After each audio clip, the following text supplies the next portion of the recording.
Hi everyone, my name's Darreff and today I'll be talking to you about Parkinson's disease.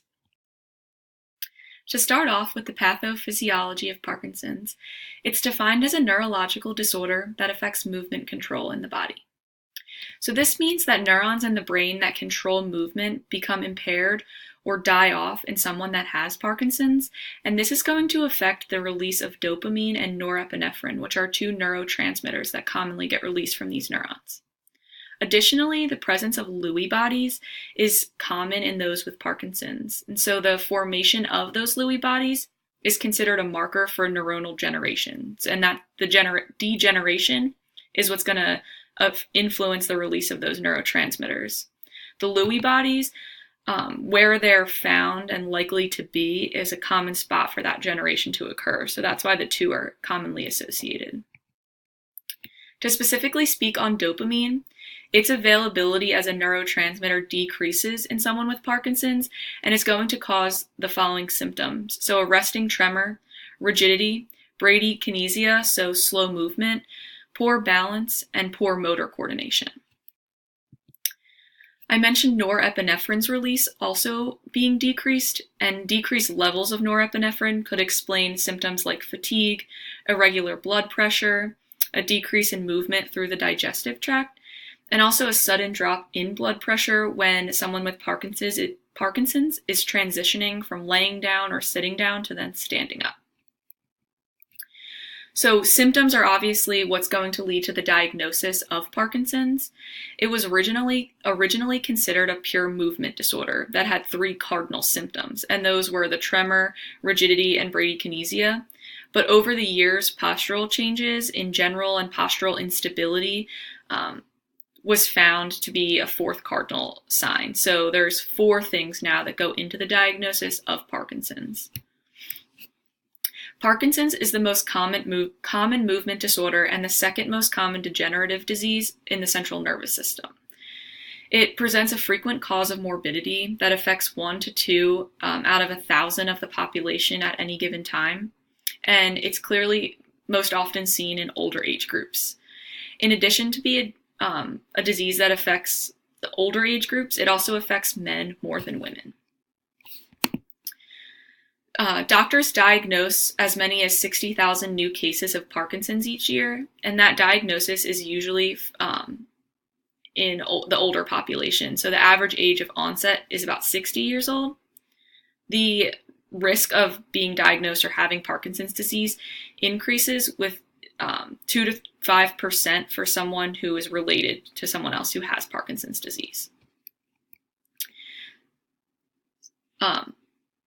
So there's different medications that can be prescribed for someone with Parkinson's, and these medications can help increase the level of dopamine in the brain, affect other brain chemicals in the body like norepinephrine, and also drugs that help control non-motor symptoms. So some of the symptoms that might not be related to movement but are still an issue can be addressed through medication. The main therapy for Parkinson's is levodopa, which is also referred to as L-dopa, and this can help the nerve cells replenish the dwindling supply of dopamine. But L-dopa has common side effects like nausea, vomiting, low blood pressure, and restlessness. So carbidopa is usually prescribed in addition, because it has the ability to decrease or prevent some of the side effects of L-dopa. And in addition, it reduces the amount of L-dopa needed to help with the increasing the dopamine levels. So the two are commonly prescribed together. Other medications are dopamine agonists, which mimic the role of dopamine in the brain, MAOB inhibitors, and these slow down an enzyme that breaks down dopamine in the brain. COMT inhibitors can help break down dopamine. Amantadina reduces involuntary movements, and anticholinergic drugs are used to reduce tremors and muscle rigidity. But as we know as exercise science students, exercise is medicine, so exercise is commonly prescribed for someone that has Parkinson's disease. In general, the benefits of exercise for someone with Parkinson's, it is going to benefit their brain. So the global cognitive function, processing speed, sustained attention, and mental flexibility. Specific modes of exercise that have been seen as beneficial is boxing and treadmill training. So in a case study, patients that participated in a boxing training program showed short-term and long-term improvements in balance, gait, activities of daily living, and quality of life after they were in the program. Treadmill training 3 times per week for about 60 minutes over like 24 weeks, so a long program. Patients that did that program as opposed to different modes of exercise saw larger improvements in cognition. So treadmill training is also beneficial for someone with Parkinson's. Exercise special recommendations, so things to keep in mind when training someone with Parkinson's, is there needs to be a gradual progression. So if they have never exercised before, obviously starting them with a low intensity and then slowly increasing that intensity at small intervals is suggested. The time of day that someone with Parkinson's exercise is suggested would be 40 to 60 minutes after they take their medication. So that's when they have their peak dosage of the medication in their system. Or obviously when they feel the best. So either of the two is going to be when it's best to exercise. Also creating a safe environment. So because of balance and coordination problems, you want to make sure that the environment that they're exercising in is safe. And also large limb and trunk movements are suggested. So things that are going to focus on extension of the spine and good posture are common to be included in exercise prescriptions for those with Parkinson's. And these can be included in the warm-up, resistance training, neuromotor training, all of it is suggested. Compared to a control group of people that didn't have Parkinson's patients showed lower heart rate maxes, VO2 maxes, VCO2 maxes, and ventilation maxes. So that should just be taken into consideration when working with someone with Parkinson's. As for my specific case study, I looked into Mr. AP, a 60-year-old man with a recent history of falling. He has a history of Parkinson's disease and is being followed by a neurologist who referred the patient to physical therapy. Mr. AP has hypertension that is controlled by medications. He reports a recent history of falling and being unsteady on his feet. The patient has problems with muscle and joint functions, including power, range of motion, and coordination. The patient is unable to walk community distances and fears of falling. The first thing I would do with this patient is exercise testing.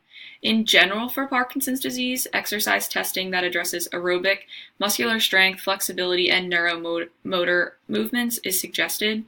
So the Bruce protocol and progressive and submaximal lower body cycling tests are good to test for aerobic endurance.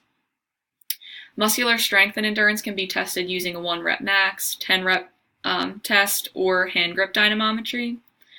Goniometry, the modified sit and reach, or the Apley scratch test are suggested to assess flexibility. And the timed up and go test is a good test to assess neuromotor abilities. For Mr. AP, in my case study, I would suggest doing the Berg balance test and the timed up and go test because his problems were mostly associated with balance and coordination and walking certain distances. For the Berg balance test, he scored a 38 out of 56.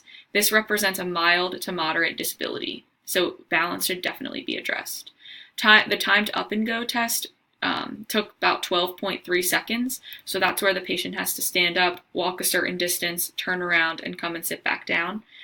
So this time, 12.3 seconds, is above average for the age group, being a 60-year-old man. So I would also suggest different coordination trainings to address that deficit.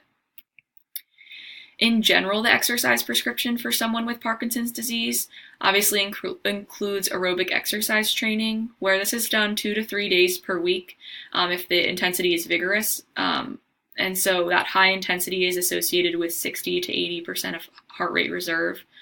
5 or more days per week at a moderate intensity could also be suggested, and moderate intensity is about 40 to 60% of heart rate reserve.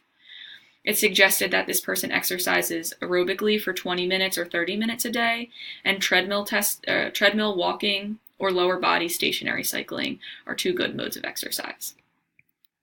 As for resistance training, a minimum of 2 days a week at 60 to 80% of 1-rep max, 1 to 4 sets of 8 to 12 reps is suggested, and focusing on lower or total body training, but a focus on lower body muscle groups. things like machines and also resistance bands are good modes of exercise as well.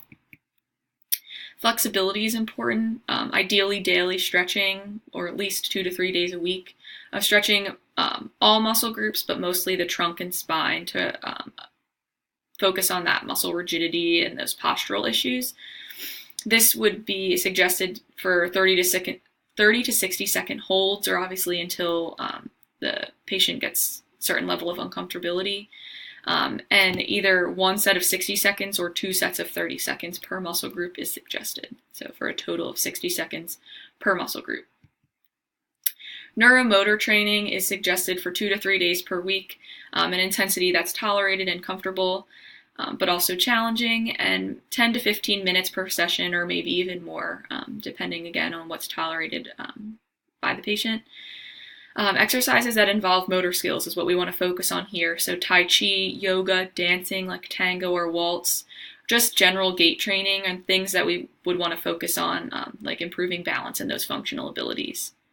So for Mr. AP, obviously, as stated in the case study, physical therapy was prescribed, so going twice a week for 3 weeks in the beginning, just to address some of those problems and focus on balance, coordination, strengthening, endurance exercises, patient education, and all of those things. But I think it's important for this patient to exercise in addition to physical therapy. So for aerobic training, I would suggest treadmill walking or even boxing. So that was shown to be effective as well to get his heart rate up to 60% of his heart rate reserve. And I would suggest that for 20 minutes, 4 days a week. Especially, this is going to be important to continue this kind of exercise after the 3 weeks of physical therapy is over. The resistance training, I would suggest twice a week, 3 sets of 10 at a 60% of 1 rep max, and machine exercises and resistance bands. I would suggest to use for safety, and I would also suggest to focus on lower body to help that coordination and balance. I think yoga would be really beneficial to do 3 days a week for at least 15 minutes to focus on that coordination and also balance. It would help definitely address those scores of the exercise testing that weren't ideal. And also static stretching, so 2 sets of 30 seconds per muscle group, and hopefully daily, would be beneficial for someone with Parkinson's, especially Mr. AP. So I work at a local gym in Bucks County, and they just opened or just started a Parkinson's membership.